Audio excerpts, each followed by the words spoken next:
semua, sebelumnya perkenalkan nama saya Siti Nurdiana dengan NIM 124350083 dari TPB 46 Program Studi Teknologi Pangan. Di sini saya akan menjelaskan tentang tugas PKS tentang codingan materi array. Di sini soalnya ada buatlah program dengan menggunakan bahasa C++. Sebuah universitas ingin membangun sistem pengelolaan data nilai mahasiswa dalam bentuk program berbasis menu interaktif. Nah, program ini akan menampung data nilai dalam sebuah array dan menyediakan beberapa fitur yang bisa dipilih oleh pengguna. Buatlah program yang memiliki menu dengan opsi berikut. Jadi ada beberapa opsinya.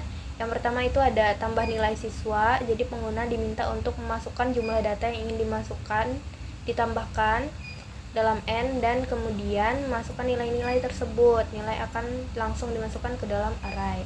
Hapus nilai. Yang kedua ada hapus nilai terakhir. Jadi pengguna memasukkan jumlah nilai terakhir yang ingin dihapus dari array. Program akan menghapus N data terakhir. Nah, ini contohnya ya. Contoh data-datanya ini. Terus yang ketiga menampilkan statistik nilai. Jadi program akan menampilkan nilai terbesarnya, nilai terkecil, kemudian nilai rata-rata. Yang keempat ada keluar dari program. Oke, langsung aja masuk ke codingannya ini. Yang pertama pasti kita pakai include IOStream, terus using namespace std, lalu di sini ada in main, terus deklarasiin dulu nih untuk integer outputnya, kemudian kita pakai char untuk menu lanjutannya, lalu integer untuk banyak nilai dan integer untuk pilihan user.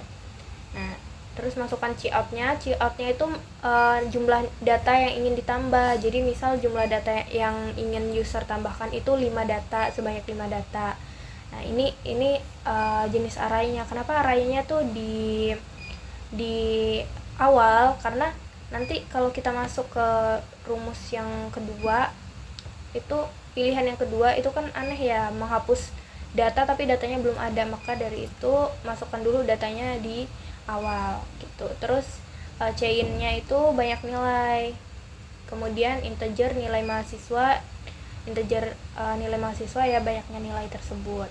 Nah, kemudian pakai do while. Kenapa pakai do while? Karena do while kan masukkan dulu ya, pokoknya dimasukkan dulu baru nanti pilihannya tuh ada di akhir gitu.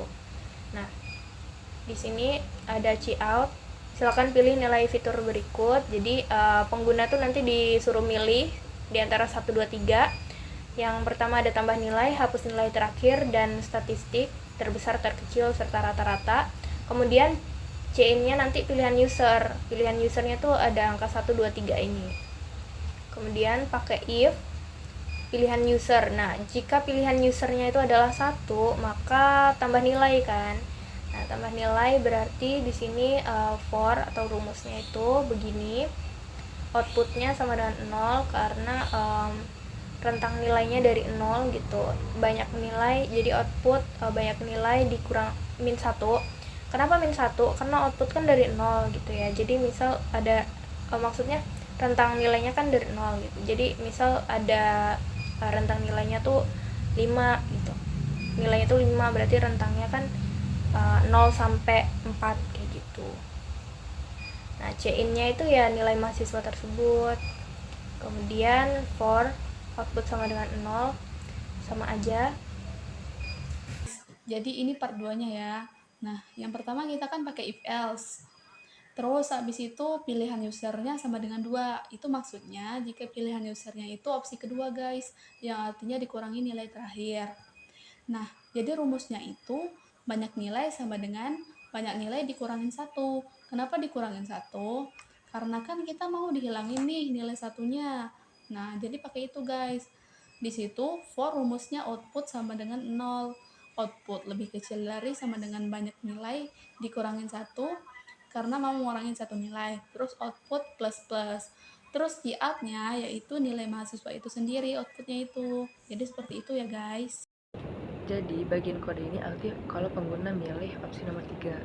Yang kedua yaitu in terkecil, khusus buat menyimpan bilangan bulat angka tanpa koma yang nanti kita temui bagian angka paling kecil. Yang kedua yaitu double rerata. Double rerata buat menyimpan hasil rata-rata kita pakai double rerata karena rerata bisa jadi angka berkoma. Terus in tertinggi untuk menyimpan bilangan bulat yang nanti kita temui sebagai angka paling besar. Yang terakhir yaitu in total nilai untuk menyimpan hasil penjumlahan semua angka yang ada di dalam array. Lanjut, total nilai sama dengan 0. Nah, sebelum kita mulai menjumlahkan semua angka, kita kasih nilai awal 0 ke wadah total nilai. Ini penting biar nanti pas kita nambah-nambahin angka, hasilnya nggak jadi aneh karena ada nilai sampah di. Terus ada for output sama dengan 0. Ini nih bagian loop pertama. Loop itu kayak perintah buat ngulang-ngulang sesuatu. Di sini kita mengulang beberapa kali buat ngecek semua angka di dalam array nilai mahasiswa. Output 0, output sama dengan 0. Kita mulai dari kotak pertama di array indeksnya 0. Bayangin array itu kayak deretan locker. Nah, ini kita mulai dari locker nomor 0. Terus ada output banyak nilai -1. Kita bakal terus ngulang sampai kita udah ngecek semua locker. Banyak nilai itu mungkin jumlah total angka di dalam array. Jadi kalau ada 5 angka, indeks terakhirnya adalah 4 karena kita mulai dari 0. Output plus plus, setiap selesai satu kali ngecek, kita pindah ke locker berikutnya, indeksnya ditambah 1. Lanjut, if nilai mahasiswa. Di dalam loop ini, kita lagi berusaha nyari angka yang paling besar. Nilai mahasiswa kurung-kurung output, ini artinya kita lagi ngelihat angka yang ada di locker nomor output saat ini. Terus nilai mahasiswa output plus 1, ini artinya kita lagi ngelihat angka yang ada di locker setelahnya. Lanjut yaitu if nilai mahasiswa output plus 1 lebih besar nilai mahasiswa output. Kita bandingin, di locker berikutnya lebih besar atau enggak dari angka locker sekarang. Terus tertinggi sama dengan nilai mahasiswa output plus 1.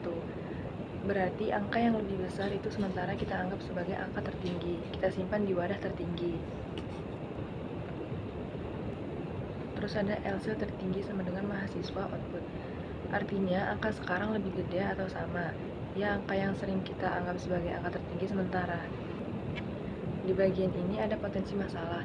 Kalau output udah sampai di indeks terakhir banyak nilai -1, maka nilai mahasiswa output plus 1 akan mencoba ngintip locker yang nggak ada. Ini bisa bikin program error. Cara yang lebih aman biasanya adalah dengan menyimpan angka pertama sebagai tertinggi awal. Lalu bandingkan dengan angka-angka berikutnya satu persatu. Terus ada for output sama dengan 0. Ini loop kedua, mirip kayak yang pertama, tapi kali ini kita mau nyari angka yang paling kecil. Nah, terus ada if nilai mahasiswa output plus 1 lebih kecil nilai mahasiswa output terkecil sama dengan nilai mahasiswa output plus 1, else terkecil sama dengan nilai mahasiswa output. Logikanya sama kayak nyari yang terbesar, tapi bedanya kita pakai tanda lebih kecil, kita bandingin angka sekarang sama angka berikutnya. Dan kalau angka berikutnya lebih kecil, dia yang kita anggap sebagai terkecil sementara. Sama kayak tadi, di sini juga ada potensi masalah. Terus ada for output sama dengan 0. Nah, loop yang ketiga ini buat ngejumlahin semua angka di dalam array. Total nilai sama dengan total nilai plus nilai mahasiswa output. Di setiap locker kita ambil angkanya, terus kita tambahin ke total nilai, diulang terus sampai semua angka di array udah dijumlahin. Terus nyari rerata sama dengan double total nilai dibagi banyak nilai. Setelah semua angka dijumlahin, sekarang kita hitung rata-ratanya. Ada double total nilai. Ini namanya typecasting. Kita ubah sementara nilai total nilai yang tadinya bilangan bulat jadi bilangan desimal. Ini penting biar kalau hasil pembagiannya ada komanya, nggak dibulatin jadi bilangan bulat. Terus ada banyak nilai. Kita bagi total nilai tadi sama jumlah angka yang ada. Hasilnya kita simpan di wadah rerata. Terus ada cout nilai terbesar, tertinggi, ENDL. Ini perintah buat nampilin hasil ke layar. Kita cetak tulisan nilai terbesar, diikuti sama angka yang udah kita simpan di wadah tertinggi. ENDL itu buat pindah baris setelahnya. Terus ada cout nilai terkecil ENDL. Sama kayak tadi, tapi ini buat nampilin nilai terkecil. Terus ada cout rata-rata, rerata ENDL. Ini buat nampilin nilai rata-rata yang udah kita hitung.